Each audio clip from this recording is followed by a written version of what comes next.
በጣም አስደንጋጭ ነገር ልንገራችሁ። በጣም ሐቂቃ ያስፈራኝ ነገር። ቅርብ ጊዜ ከአንድ ትልቅ ኡስታዝ ነው የሰማሁት። ኮልፌ መቃብር ላለፉት 2 ወራቶች የተቀበሩ ሬሳዎችን ዳታ ንገረኝ ብዬ እዛ ቀብር አካባቢ የሚሰራ ወንድም ጠየቅኩት ይላል ይህ ኡስታዝ። ምን ብሎ መለሰልኝ? በዚህ 2 ወር ከተቀበሩ ሬሳዎች መካከል 12 ቲን ኤጅ ላይ ያሉ ወይም አፍላ ዕድሜ 10 ቤቶች ውስጥ ያሉ ከ15 እና 12 አካባቢ ማለት ነው። በዛ የእድሜ ክልል ውስጥ ያሉ ሰው ልጆች ራሳቸውን አጥፍተው ቀብረናቸዋል። 12፣ 13፣ 14፣ 15 እድሜ ላይ ያለ 12 ሰው በ2 ወር ኮልፌ ብቻ። ምንድነው ሀብት እያደረገ ያለው ያ ጀማ? እንዲህ እየተፈጠረ ያለው እኛ ያላወቅነው ምንድነው? ልጆች ታዳጊዎች ምን ውስጥ ነው እየገቡ ያሉት? ምን ሀያት ውስጥ ነው እየገቡ ያሉት? ምን ቢያጡ ነው በዚህ ልክ ራስን እስከ ማጥፋት ድረስ? በምን ልክ እኛ ብንገፋቸው ነው ልናግዛቸው፣ ልንረዳቸው፣ ልንደርስላቸው ባንችል ነው? በምን ልክ ቁርአን የአላህ ምንነት፣ የአላህ ታላቅነት፣ የአላህ ተንከባካቢነት፣ የአላህ የነገ ሰጪነት ዛሬ እንኳን ባይሆን ነክል ባይደርሳቸው መፍረድ ባይዘው በጣም ከባድ። ግን ፍርዱ እነሱ ላይ አይደለም።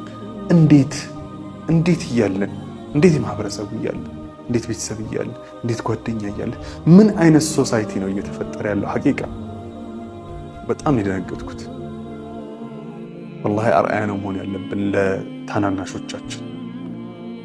እባካችሁ እንደው በምን እንደምገልጹ አላውቅም፣ ግን በቁርአን መጠመቅ አለብን፣ መጥመቅም አለብን። ወላሂ መድህናችን እሱ። ይህ በጣም ጀነራል ንግግር ነው አይደል? ግን ኢንዲቴል የዕለት ተዕለት ህይወታቸው ጋር ልጆች ቁርአን አስተሳስሮ ማቅረብ ይፈልጋል። ይህ ደግሞ ሶሻል ሚዲያ ላይ የምንንቀሳቀስ እህትና ወንድሞች፣ ዱዓቶች፣ ኡስታዞች፣ እንደ ቤተሰብ ታላቆች እህትና ወንድሞች፣ እናትና አባት ግዴታችን ነው። እንዲህ አይነት ጉድ እየሰማን ያለን እንግዲህ ይህ በዳታ የወጣው ነው። ሌላ ቦታ የተቀበረውን ደግሞ ወላሂ እናስብበት በጣም። ሰላም አለይኩም ወአለይኩም ሰላም ወራህመቱላሂ ወበረካቱ። ሱብሃንአላህ እጅግ የሚያሳዝን በጣም የሚያስደነግጥም ጭምር ነው። ኢቭን ህፃናቶችም ሳይቀሩ ነው ራሳቸውን አስራ ቤት ያሉት ገብተው 13፣ 14፣ 15 እዛ እድሜ ክልል ውስጥ ያሉት ህፃናቶች ገና ለአቅመ አዳም ያልደረሱ ህፃናቶች ናቸው እየራሳቸውን እያጠፉ ያሉት። ከምን የተነሳ ነው የሚልም ጥያቄ አቅርቧል። ከምን የተነሳ ይመስላችኋል? እንግዲህ ያው ቤት ውስጥ ትሪት ባለማድረግ የተፈጠረውን ነገር ባለማስረዳት ባለመረዳዳትም ጭምር እነሱን አይዟችሁ በቃ ያለውን ችግሮችን ቁጭ ብለው ባለማውራትም ጭምር ይመስለኛል። ይህ በኮልፌ ያለው መቃብር ብቻ ነው እንግዲህ ይህ ነገር የተፈጠረው። ሌላው ኡስታዝ እንዳለው በጣም ከባድ ነገር ነው። ብቻ ወላሂ አለም አላህ ሁላችንም መጨረሻ ያሳምርልኝ እና እናንተንም እና በቁርአን ልናስተሳስራቸው እንዲሁም ደግሞ ከጎናቸው ልንቆም ይገባል። አይዟችሁ፣ ምን ጎደላችሁ፣ ምንድነው ያለውን ነገር ችግርም ካለ ችግሮችን በጠረጴዛ ዙሪያ ቁጭ ብሎ መወያየትና ለነሱ ጊዜ መስጠት አስፈላጊ ነው ብዬ አምናለሁ፣ እንደ ወላጅም ጭምር። እናንተ በዚህ ጉዳይ ላይ ከምን አንጻር ነው ራሳቸውን ሊያጠፉ የሚችሉት የሚለውን ነገር በኮመንት ብጽፉልኝ ደስ ይለኛል። ከዚህ ጋር ተያይዞ ኮመንት ላይ ነው የተጻፈው ይሄ እዚህ ቪዲዮ ስር ማለት ነው። ይቅርታ ይላል ኡስታዝ፣ ወንዶች ናቸው ሴቶች የሞቱት ማለት ነው። የጠየኩት ምክንያት እኔ የማውቃቸው 2 ሴቶች ይላል። አንደኛዋ 13 ዓመቷ ሲሆን ደግሞ 14 ዓመቷ ነው። በዝሙት አርግዞ ነው ራሳቸውን ያጠፉት፣ ለዛ ነው የሚል ኮመንትም አለ። እና አላህ ይጠብቀን። ለማንኛውም በተለያዩ ምክንያቶች ስለ ህይወት ገብቷቸው ስለ ህይወት አውቀው ብቻ አይመስለኝም። ምክንያቱም አንድ ሰው ከ18 ዓመት በኋላ ነው ስለራሱ፣ እስከዛ ድረስ ኖርማል ነው በቃ ፈታ የሚል እና ኃላፊነት የሚባል ነገር የለም። ነገር ግን በየቤቱ የተለያየ ህይወት አለ። ጫና ይበዛባቸዋል። ገና ከህፃነታቸው ጫና ይበዛባቸው ኃላፊነት የሚወስዱ ህፃናቶችም አሉ። ከዛ አንጻር ሊሆን ይችላል። እንዲሁም ደግሞ በዚህ በኮመንት እንደተገለጸው በተለያዩ ኬዝም ሊሆን ይችላል። ብቻ ወላሁ አለም አላህ ይጠብቅ። እናንተ የምታውቁት ነገር ካለ ከዚህ ጋር ተያይዞ በኮመንት ሴክሽን እንድታሳውቁኝ እንድጽፉ አነባዋለሁ። አላህ ይጠብቀን። አላህ ማለት ሰው ሁሉ ሲያርቅህ ያቀረበህ ጌታ፣ ሲጨንቅህ ሲጠብህ ያጽናናህ ጌታ፣ ሲርብህ ያበላህ ሲጠማህ ያጠጣህ፣ እያመስከው የሰተረክ የረዘቀህ ጌታ፣ ስትጠይቀው የሚደሰት ሳትጠይቀው ስትርቀው የሚናደድ የሚቆጣ አላህ ረሕማው ሰፊ የሆነ ጌታ፣ ምንም ጊዜ ቤቱ ብትሄድ ሁሌም በሩ ክፍት የሆነ ጌታ አላህ ብቻ፣ እዝነቱ ሰፊ የሆነ ጌታ።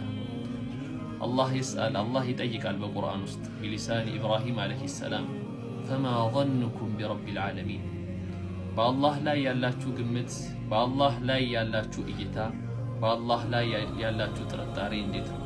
አላህን እንዴት አገኛችሁት? እምነት የሚባል ነገር ከባድ ነው። ሕፃን ልጅ አባቱ ወደ ሰማይ ወደ ላይ እየወረወረ እያጫወተው አይፈራም፣ ይስቃል አየር ላይ። ምክንያቱም አባቱን ስለሚያምነው፣ አባቱን እንደማይተወው እንደማይለቀው እንደማይጥለው ስለሚያውቅ። ተሳፋሪዎች ፓይለቱን አምነውት ራሳቸውን አሳልፈው ይሰጣሉ አየር ላይ። ታማሚም ራሱን አምኖ ራሱን አሳልፎ ለዶክተሩ ይሰጣል፣ ዶክተሩን አምኖት። ይህ ሰዎች በሰዎች መሃል ያለ እምነት ነው። ሰው ከመሳሳቱ ጋር ከማጥፋቱ ጋር ከመካዱ ጋር እንዳለ ሆኖ ማለት ነው። እናንተስ በአላህ ላይ ያላችሁ ኢማንስ እንዴት ነው? ሙሳ አለይሂ ሰላም ፊርዓውንና ወታደሮቹ ከኋላ እያሳደዷቸው ባህር ጠረፍ ላይ ይደርሳሉ። ከፊት ለፊት የሚያሰምጥ ባህር አለ፣ ከኋላ ደግሞ ማይምር ጠላት አለ። ይህን የሙሳ ህዝቦች ኢና ለሙድረኩን አሉ፣ አለቀልን፣ ጠፋን፣ ተበላናል። ሙሳ አለይሂ ሰላም ከላ ኢነ ማዕየ ረቢ ሰየህዲና፣ ጌታዬ ከኛ ጋር ነው ይመራናል፣ አይተወንም አለ። እድርብ ቢዐሳከል ባህር፣ በእንጨትህ ባህሩ አምታት። ለሙሳ አለይሂ ሰላም አላህ ባህሩን እንደ ተራራ አንስቶ አቆመላቸው። ለኢብራሂም አለይሂ ሰላም እሳቱን በረዶ አረገላቸው። ለሙሐመድ ሰለላሁ ዐለይሂ ወሰለም ጨረቃውን ከፈለላቸው። እናንተስ በአላህ ላይ ያላችሁ ኢማን እንዴት ነው? በአላህ ላይ ያላችሁስ ግምት?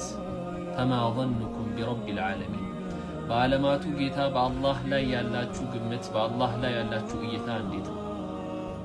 አላህ ይተወናል፣ አላህ አይረዳንም፣ አላህ ትቶናል ብላችሁ ነው የምታስቡት ወይስ ሐሳባችሁ ምንድን ነው?